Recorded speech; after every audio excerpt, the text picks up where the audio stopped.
ഒക്കെ പ്രാർത്ഥിക്കാൻ പോകും. ഈ ഭാര്യമാര് നല്ല പ്രാർത്ഥനകളായിരിക്കും, ചിലപ്പോൾ ഭർത്താക്കന്മാർ ഒട്ടും പ്രാർത്ഥന ഇല്ലാത്തവരുണ്ടാവും. അപ്പൊ കുമ്പസാരിച്ചിട്ടൊക്കെ നാളുകളാവും. അത് കുമ്പസാരിച്ചാലും കുമ്പസാരിച്ചില്ലെങ്കിലും, വിശുദ്ധ കുർബാന സ്വീകരിച്ചാലും വിശുദ്ധ കുർബാന സ്വീകരിച്ചില്ലെങ്കിലും, ദൈവത്തെ സ്നേഹിച്ചാലും ദൈവത്തെ സ്നേഹിച്ചില്ലെങ്കിലും, ദൈവത്തെ മാറ്റി നിർത്തിയാലും ഒരു കാര്യം ഉറപ്പാണ്, മരണത്തിന്റെ മുമ്പിൽ വരുമ്പോ ചില ജീവിതങ്ങളിൽ പ്രകടമായ വ്യത്യാസങ്ങൾ നമുക്ക് കാണാൻ പറ്റും, കൃത്യമായിട്ട് കാണാൻ പറ്റും. അതുകൊണ്ടാണ് പ്രഭാഷകൻ പറയുന്നത്, മരിക്കുന്നതിന് മുമ്പ് ആരെയും നീതിമാൻ എന്ന് വിളിക്കരുത്, മരണത്തിലൂടെയാണ് മനുഷ്യനെ അറിയുക. ചിലരൊക്കെ വീട്ടിലൊക്കെ അച്ഛാ ഒന്ന് വരാവോ, എന്നാ അതെ രാത്രി ഉറങ്ങുന്ന സമയത്ത് കൂകുക, കാറിച്ചിയ, ഉറക്കൂല, കട്ടിലേക്ക് കടന്നിട്ട് ഭയങ്കര കൂകലും കാറിച്ച് ബഹളവും ഒച്ചപ്പാടും, ഉറക്കം കിട്ടുന്നില്ല. തീരാറായി ഏതാനും ദിവസങ്ങളെ, പക്ഷെ ഉറക്കം കിട്ടുന്നില്ല. ഒന്ന് വന്ന് പ്രാർത്ഥിക്കാവോ, ഒന്ന് പ്രാർത്ഥിക്കാവോ, സമാധാനമായിട്ട് മരിക്കാൻ. എന്തിനാ സമാധാനമായിട്ട് മരിക്കാൻ?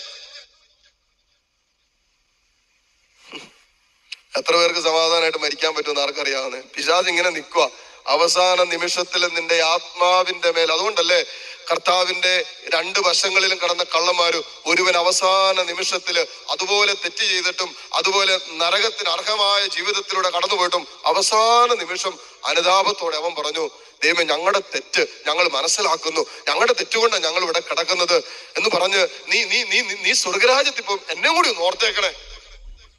കർത്താവ് പറഞ്ഞു, ഇന്ന് ഈ നിമിഷം നീ എന്റെ കൂടെ പർദീസായില്ല.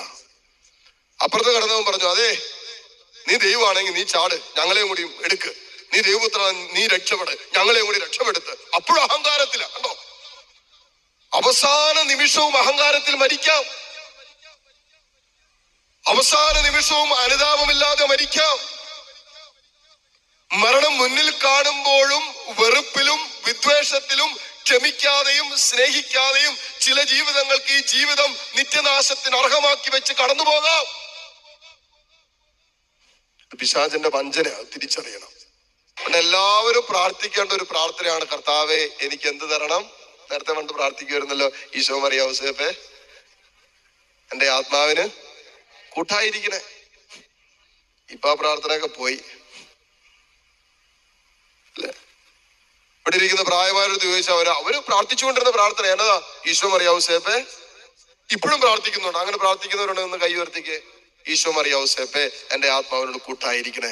പ്രാർത്ഥിക്കുന്നവരുണ്ടോന്ന് കൈ ഉയർത്തിക്കേ. വെറുതെ ഉയർത്തിക്കോ, എഴുന്നേപ്പിച്ചൊന്നും നിർത്താൻ പോകുന്നില്ല. ബാക്കിയുള്ളവർ ആരെയെ വിളിക്കുന്ന ആത്മാവിന് കൂട്ടാകാൻ? മറ്റേ പിശാചിനെ. അതിനെ കൂട്ടം പിടിച്ചുകൊണ്ട് പോയിക്കൊണ്ടിരിക്കാൻ.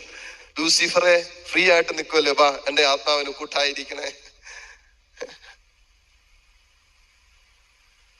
ഈശോ മറിയ ഔസേപ്പേ എന്റെ ആത്മാവിന് കൂട്ടായിരിക്കണേ. കാരണം മരണത്തിന്റെ അവസാന നിമിഷങ്ങളിൽ പോലും അനുതപിക്കാതെ മരിക്കാൻ പിശാച് നമ്മളെ പ്രേരിപ്പിക്കും. പറ ഹല്ലേലൂയ, ഹല്ലേലൂയ. അതുകൊണ്ട് അത് പിശാചിന്റെ ഈ വഞ്ചനകളെ തിരിച്ചറിയണമെങ്കിൽ വചനം പറയും, നമുക്ക് പരിശുദ്ധാത്മാവിന്റെ ജ്ഞാനം വേണം, ദൈവിക ജ്ഞാനം വേണം. പിശാച് നമ്മളിൽ പ്രവർത്തിക്കാൻ അടിക്കാൻ സാധ്യതയുള്ള എല്ലാ വഴികളെയും മുൻകൂട്ടി കണ്ട് അതിനെ ബ്ലോക്ക് ചെയ്യാൻ, അതിനെ തകർക്കാൻ വേണ്ട കൃപയ്ക്ക് പറയുന്ന പേരാണ് ദൈവിക ജ്ഞാനം. ഇതാണ് നമ്മുടെ മക്കൾക്ക് വേണ്ടത്, കുടുംബജീവിതം നയിക്കുന്നവർക്ക് വേണ്ടത്, വിവാഹത്തിൽ ഒന്നിപ്പിക്കപ്പെട്ടവർക്ക് വേണ്ടത്, ആരുമായിക്കൊള്ളട്ടെ എല്ലാ ദൈവമക്കൾക്കും വേണ്ട, നിർബന്ധമായി ഉണ്ടായിരിക്കേണ്ട ഒരവസ്ഥയാണ് ദൈവിക ജ്ഞാനത്തിൽ നമ്മൾ വളരണം.